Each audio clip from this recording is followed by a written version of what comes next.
Now, I've noticed that you've been wearing a really cool jacket. Can you tell me about it? Yeah, this jacket, we just got it, I want to say, a day before the tournament.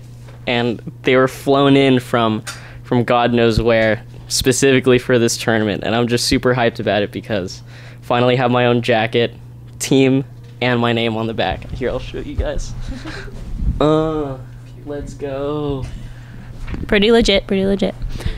All right, so you have been doing well in this tournament so far. Can you tell me who the top 8 were? We went through this whole day yesterday too. Now it's down to the top 8 from almost 1,000 players. Who were the last top 8? Okay, so I think there's 4 on the winner's side, 4 on the loser's side. On the winner's side, it would be Mango, Hungrybox, Armada, Mewtwo King. And then on the loser's side, we have Axe, Fly Amanita, Silent Wolf, and PPMD. There we go. Nice, nice. What was it like competing against those top players? I got the privilege of fighting both Mewtwo King and PPMD at this tournament, and it was just awesome. I don't know. It was great. Like, I haven't got to fight a player from the top 5 in, like, a long time. So when I finally got to play him, it was like, I don't know. It's cool. It's like your mind, like, refreshes after you play him, I feel. You have been playing for a really long time, and you started pretty young. What was it like for you competing at such a young age? There's always been like a running joke that I'm 12 years old, and that's been like the thing since like 6 years back when I started.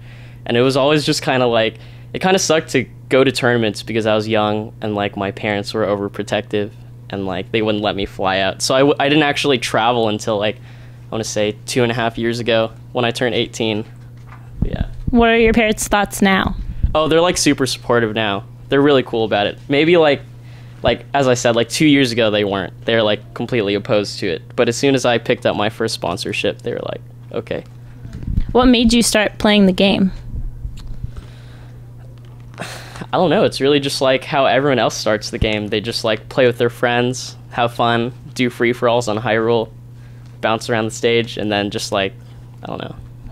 What is it like for you now seeing it grow so big and Nintendo is now a part of sponsoring it? I think, well, the Nintendo part really caught me by surprise, I'll say that.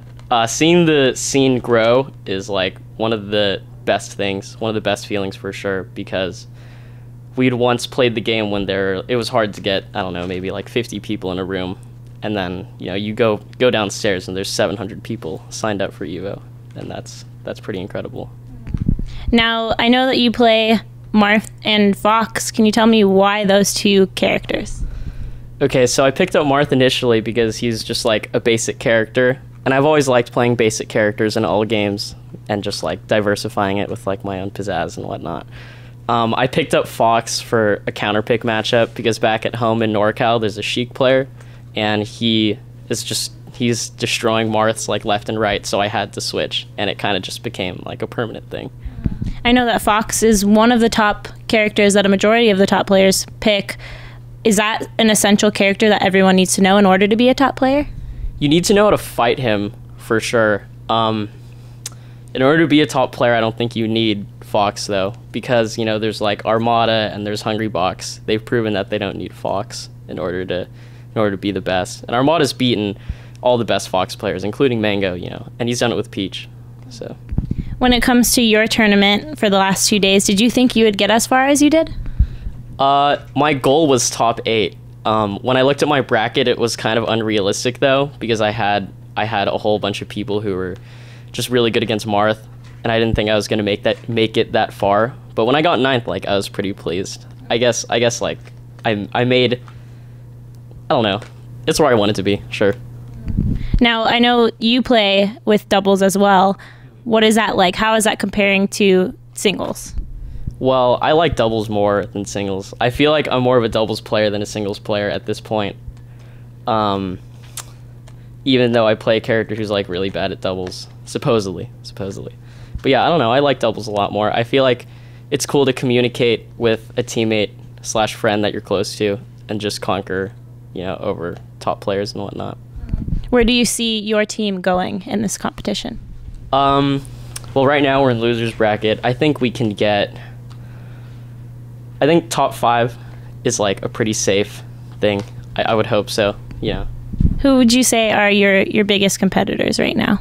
The hardest team is for sure Mewtwo King and Hacks, because they've teamed before, they've won a national before. It's like, it's old news to them. Most of the teams that are in right now with the top players, let me think. Yeah, most of them are just actually playing with like their friends, because like, as opposed to another top player. Mango's with Lucky from his hometown, Armada's with his brother, Hungrybox is with Plup, even though they're normal teammates, but you know, they're from the same region. Plup's not like a top player, so. Why do you think that is? Because winning with your friend just feels so much better. Yeah, we have this saying back at NorCal, and it's bros before pros. Because when you win with your bro, like, it's just like, you feed off of each other's like good vibes, you know, so it's like, nothing's like that. Would you say, I know that Smash has grown off of being this tight-knit community. Do you think it'll change at all in the future?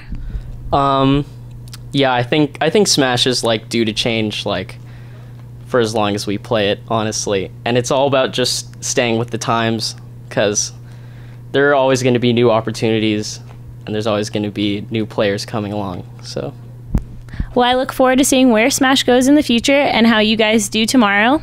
For everyone else, make sure to subscribe for more content. They were telling us they thought it might sell out or like be full, and I thought that was a bit of a high dream, but it was practice. But I think Melee, as much as it is like a technical thing, it's like all mental. So you have to like get yourself ready in the head, and like you got to like start meditating, not meditating.